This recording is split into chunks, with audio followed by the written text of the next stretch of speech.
Criminaliteit in havens moet internationaal opgelost worden. Het is dinsdag 1 juni. Dit is Zeeland Nu. Zeeland redt het niet alleen. Torenvalken op je balkon. En wat gaat Jan-Paul van Hekken doen? Goedenavond.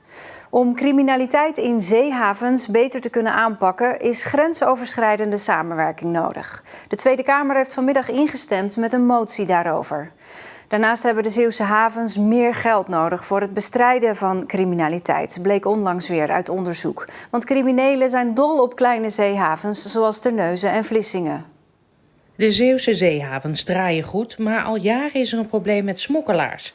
In een nieuw onderzoek van Tilburg University en de nationale politie wordt dat beeld maar weer eens bevestigd. En dat verbaast niemand die bij de havens betrokken is. Kijk, we hebben een haven die een goede infrastructuur heeft en dat is economisch heel erg interessant, hè, want er zijn veel bedrijven die daar ook profijt van hebben. Maar je ziet dat die goede infrastructuur soms ook misbruikt wordt door criminelen of in ieder geval aantrekkelijk is voor criminelen. We hebben natuurlijk naar aanleiding van ons vorige onderzoek gezegd, wij willen ook op een aantal fronten meer gaan doen. We willen een weerbare haven worden, dus we gaan samen met de bedrijven aan de slag om ook personeel te trainen. We willen ook fysieke barrières en vooral ook meer informatie met elkaar delen. Dat zijn ook projecten waarmee we aan de slag zijn. Dus dat is denk ik ook goed. Dat heeft ook zeker een effect. Maar ik denk dat als je hier, net als in de andere havens, Rotterdam en Antwerpen, zeg maar, meer capaciteit, meer opsporingscapaciteit, meer ogen op de vloer, zeg maar, meer controles. Wil je dat hebben, dan heb je gewoon meer geld nodig en meer mensen daarvoor nodig. Kom met een zak met geld en wat extra mensen en dan gaan wij hier iets goeds neerzetten. Het is wel iets ingewikkelder dan dat, maar dat is zeker een element, ja. We gaan naar verslaggever Mark van Dam. Ja, Mark, burgemeester Dijksterhuis zegt dat geld alleen niet genoeg is. Wat is er nog meer nodig? Ja, in ieder geval een hele brede aanpak. Want je hebt altijd te maken met een waterbedeffect.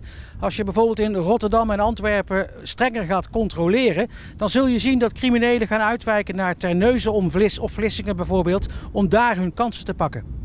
Ja, en er moet dus nationaal en eigenlijk zelfs internationaal gekeken worden. Inderdaad, internationaal, dat zou heel mooi zijn. Er is vandaag ook een kamerbrede motie aangenomen in de Tweede Kamer met een ruime meerderheid om meer te gaan samenwerken met België en Duitsland. En zo controles te hebben, zeg maar, van Oostende tot aan het Duitse Hamburg.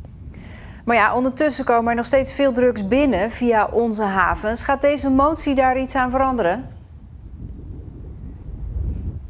Nou, volgens Mirjam Bikker van de ChristenUnie, een van de initiatiefnemers van deze motie, is Zeeland de afgelopen jaren heel wat beloofd, maar wordt het nu eens tijd voor daden. Zij denkt dat door die internationale samenwerking, door het uitwisselen van informatie en methodieken, de criminaliteit kan worden teruggedrongen in de havens. Ze was afgelopen vrijdag nog in de Zeeuwse havens, heeft er ook met heel veel mensen gesproken over deze problematiek. Nou, die informatie neemt zij weer mee terug naar Den Haag en wie weet zijpelt dat uiteindelijk wel door naar de onderhandelingstafel voor het nieuwe kabinet. Dankjewel, Mark.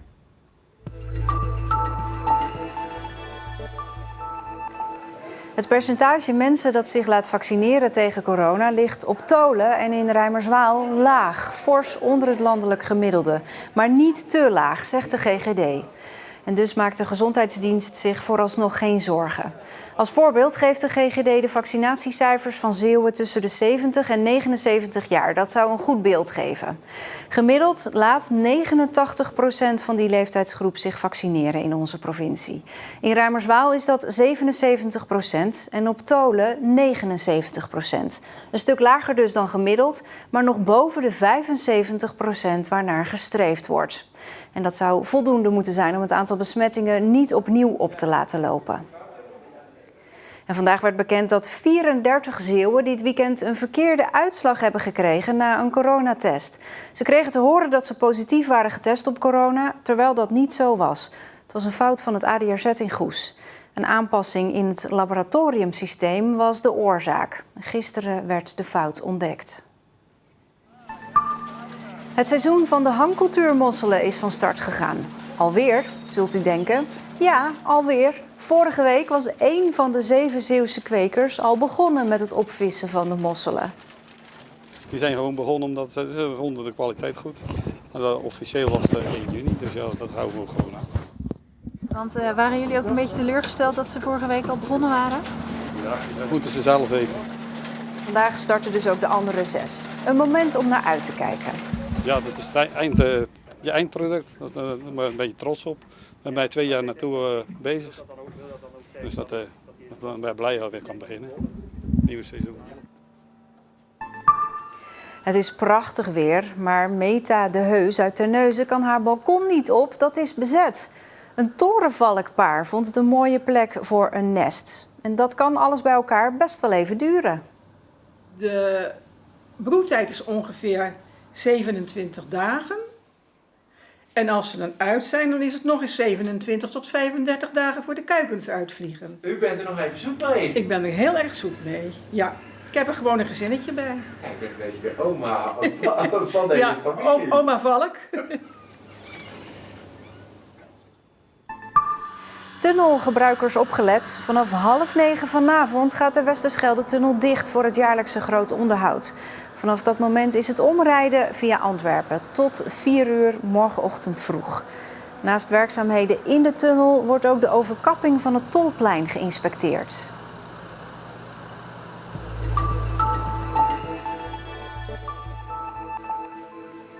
Vivianne Groense uit Rilland geeft sinds kort een kijkje in haar leven als jonge boerin. Ze maakt vlogs over van alles op en rond de boerderij en hoopt daarmee meer begrip te kweken voor het leven van jonge boeren.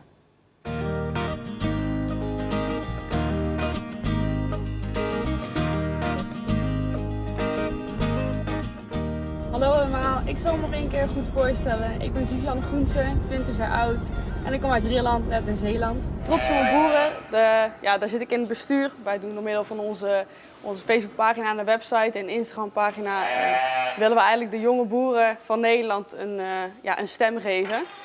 En daar kregen wij een mailtje van Agio dat ze op zoek waren naar een jong iemand die wilde gaan vloggen. Dus ze zei gelijk tegen mij van, nou dat moet je echt gaan doen, dat is echt wat voor jou. Dit is een speenstal en in de speenstal heb je 3 verschillende vloeren, eigenlijk 3 verschillende onderdelen.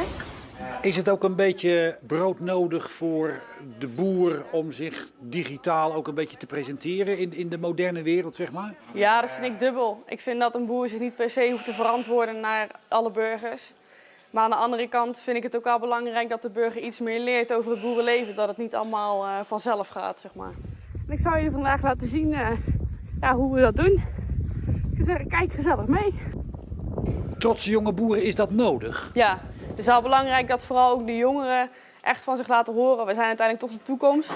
Dan vind ik wel dat je ook zo in beeld mag staan. Hoe ga jij nou met je vlogs incijpelen dat we meer sympathie voor de boeren krijgen?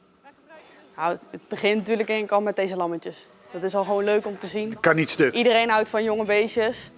Dus maar gewoon laten zien wat je doet en waarom je leuk vindt. En ik denk dat dat er genoeg is. Ik denk dat je verder niet een heel verhaal op hoeft te hangen, hoe of wat. Gewoon laten zien en laten zien dat jij er vrolijk van wordt. Ik denk dat genoeg moet zijn. Bedankt voor het kijken naar mijn eerste vlog en tot de volgende keer.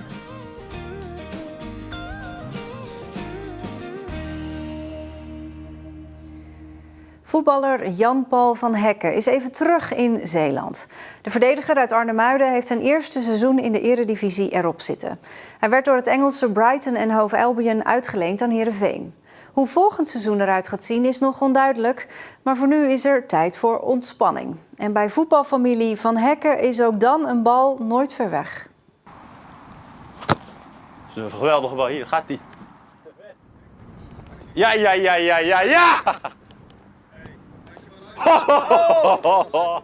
Even stoom afblazen, daar was Jan-Paul van Hekken na een zware voetbalseizoen wel aan toe. De voetballer uit Arnhemuiden speelde bij Heerenveen voor het eerst in de Eredivisie. En nu viert hij na een jaar in het Hoge Noorden even vakantie op vertrouwde Zeeuwse grond. Ik ben sowieso wel een familiemens. Ik was altijd graag thuis en mijn broers zijn gewoon eigenlijk ook gewoon mijn vrienden. Dus dan op een duur ga je elkaar wel een beetje missen. Natuurlijk zeggen we dat niet tegen elkaar, want dat doen we niet. Maar ik kwam ook wel regelmatig nog naar huis, zeg maar. Of was hij een weekendje weer hier of dan gingen wij een weekendje naar Heerenveen toe. Als je lang niet thuis bent geweest, nu is het wel gewoon weer fijn om thuis te zijn. dan kan je gewoon weer dingen doen wat je zeg maar leuk vindt en dat doen we meestal met elkaar. Ja, voetgolf bijvoorbeeld. Daarom. En dan weet je nog ook, dus dat is helemaal handig. Zo, mannetje praatjes. Jullie zijn erbij geweest, hè? Uiteraard kwam na het potje voetgolf het voorbije voetbalseizoen ter sprake. Van Hekken begon ijzersterk bij Heerenveen, maar verloor na de winterstop zijn plaats in het hart van de defensie. Als rechtsback moest hij zich opnieuw bewijzen. Iedereen weet, daar hebben we ook vaak over gehad, ook thuis ook met mijn broer. Maar ja, dat is niet mijn positie, iedereen kan het wel zien. Alleen ja, je moet wel gewoon je ding doen, je wilt wel blijven staan in de basis. Want Klaas, jij bent rechtsback toch? Ja, klopt, ja. Hoe vaak heb jij gedacht van ik bel die Johnny Janssens even op en hij heeft de verkeerde Van Hekken aangetrokken? Ja, ik denk elke dag wel. Nee, grappig. Nee, het was wel leuk natuurlijk dat hij weer terug in kwam, maar hij zegt zelf natuurlijk, het is niet echt zijn positie. Dat zie je gewoon een beetje wendbaar. Hij moet gewoon iemand voor zich hebben en dan is hij natuurlijk ijzersterk. Mede dankzij zijn no-nonsense mentaliteit keerde Van Hekken weer terug in het elftal. Het maakt hem geliefd in Friesland. De club zou de verdediger dolgraag nog een seizoen willen huren. Dat is een goed teken als ze zo zeggen, ja, ga maar weg. En dan is het gevoel van, oh, je hebt er niet veel van gebakken. En nu zijn ze tevreden, dus ja, dat is sowieso goed. Maar eerst wil Van Hekken weten wat Brighton en Hove Albion met hem van plan is. De Engelse club nam hem vorig jaar over van NAC Breda, maar liet hem eerst eredivisie-ervaring opdoen. Nou, het is puur wat Brighton zelf zegt, weet je wel. Als Brighton zegt van je kan hier voor een basisplek, je hoort bij de selectie. Ja, dan zou ik het wel, natuurlijk, daar ga je vol voor in de strijd. Alleen, ja, Brighton was vorig jaar al stellig over, tenminste stellig. Ze zei al vorig jaar graag verhuren in de Championship. Dat heb ik zelf ook al gezegd, van, ja, ik kom van NAC en 15 wedstrijden gespeeld. Ik weet niet of dat nou een goede stap is. Dus ja, had ik zelf ook nog wel zeg maar, dat ik zeg maar wel bepaalde, ook zelf van.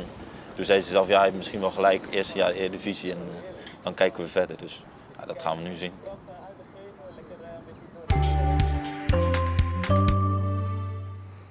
Veel zon vandaag en temperaturen rond 25 graden. Ik vermoed dat deze foto 's ochtends heel vroeg is genomen, want het moet ongetwijfeld een stuk drukker zijn geweest op het strand.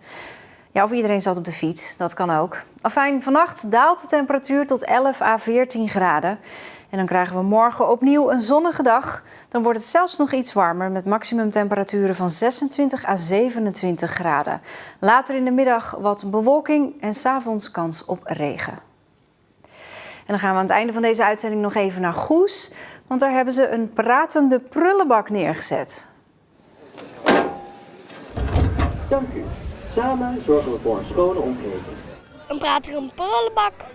Denk je dat het helpt dat mensen dan eerder spul erin stoppen? Ja. Ja, want dat is in de Efteling tenslotte ook zo. Meer over deze prullenbak op omroepzeeland.nl. Ik wens u een fijne avond.